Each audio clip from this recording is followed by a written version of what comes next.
नमस्कार। बहुत बहुत स्वागत है आप सभी का मेरे YouTube चैनल सिद्धांत सरल पद्धति पे।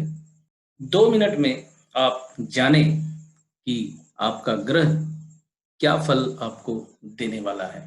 तो 2 मिनट कह रहा हूं तो ऑफिशियली 2 मिनट में ही ब्रेक कैसे करते हैं वो मैं अभी बताता हूं आपको। मान लीजिए मिथुन लग्न है और शुक्र के फल को आपने समझना है।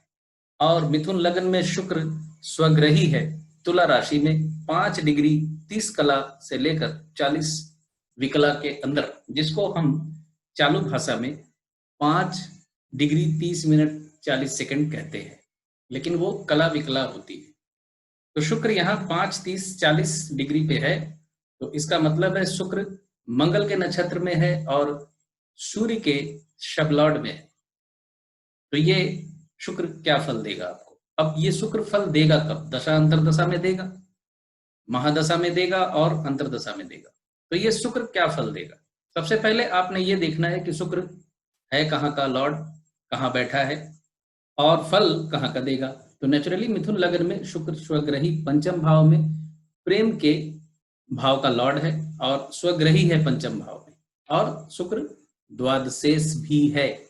अब पहला स्टेप आपने देख लिया, शुक्र द्वादशेष है, पंचमेश है, पंचम भाव में बैठा भी हुआ है। तो पंचम भाव का फल देगा वो कैसे?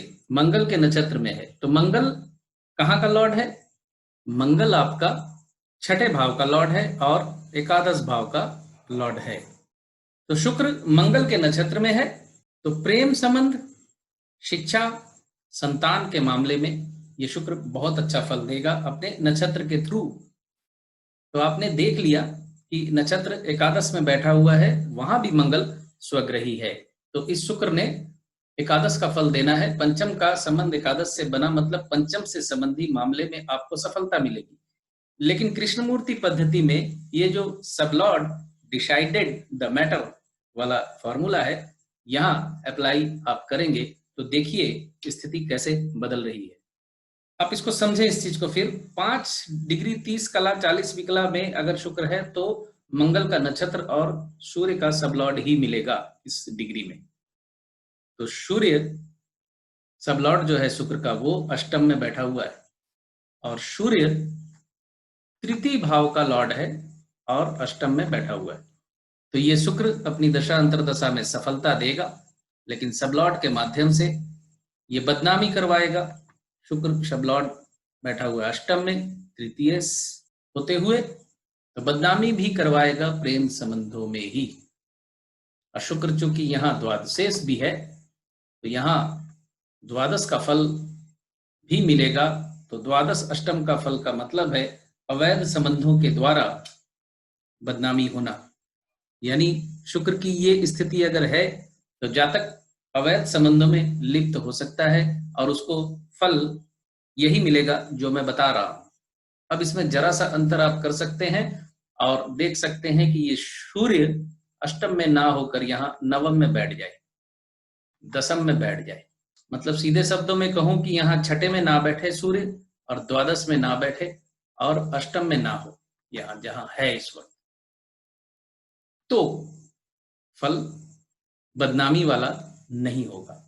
लेकिन जो स्थिति मैंने दिखाई है सूर्य की, अगर ये स्थिति आपकी कुंडली में है तो प्रेम संबंधों की वजह से बदनामी और जेल यात्रा तक आपको हो सकती है।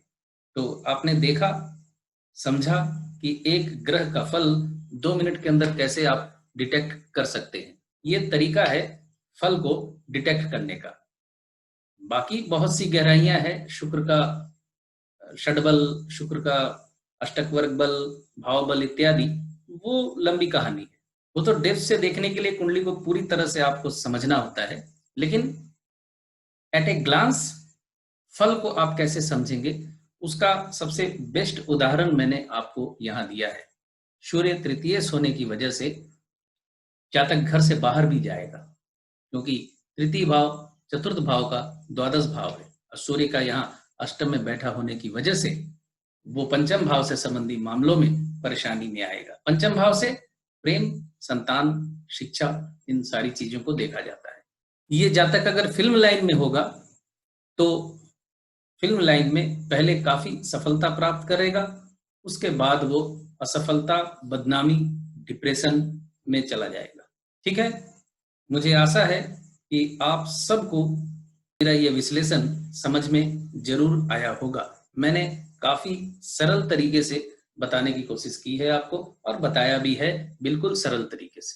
तो इजाजत दीजिए, बहुत बहुत धन्यवाद आप सबका जुड़े रहने के लिए। खुश रहिए, स्वस्थ रहिए।